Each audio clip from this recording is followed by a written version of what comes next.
Halos titira na sa Japan ang ating kababayan na tubong Cagayan City, Misamis Oriental na si Mark John Yap alias The Journeyman. Tiga-4 na buwan lang kasi ang pagitan nito para sa sunod-sunod na laban nito sa mga boksingerong Hapon. Sa loob ng 6 na taon mula 2012 hanggang 2018 ay 17 mga boksingerong Hapon ang nagsalit-salitan para labanan ng ating kababayan.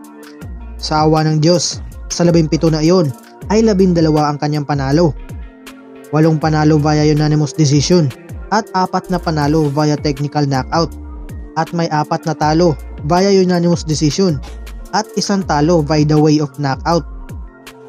Ito ang isa sa kanyang panalo noong nagharap sila ni Kentaro Masuda para sa Oriental and Pacific Boxing Federation Bantamweight title. Grabing palitan ng suntok ang laban na ito, habang nasasaktan ng Pinoy ay lalong bumabangis. Si Kentaro Masuda noon ay may kartadang 27 panalo, may 7 talo at 15 nito ay tinapos via knockout.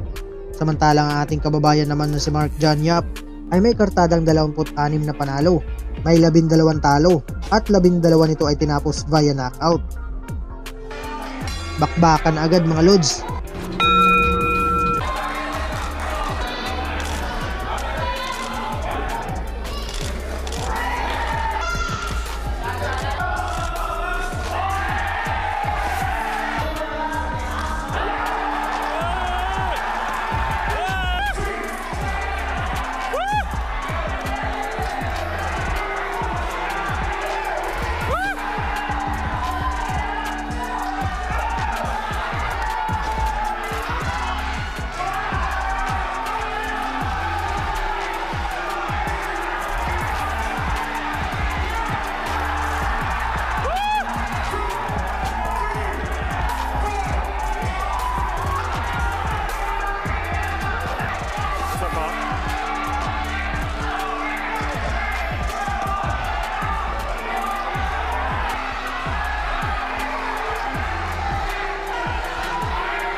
Kung ngayon ka palang napadpad sa ating Facebook page mga boss, huwag kalimutang i-like, share and follow para lagi ka ma-notify sa ating mga bagong uploads. Hanggang dito na lang muna ang ating video ngayon mga idol bossing. Maraming salamat sa inyong suporta. Mabuhay, ingat po, and God bless.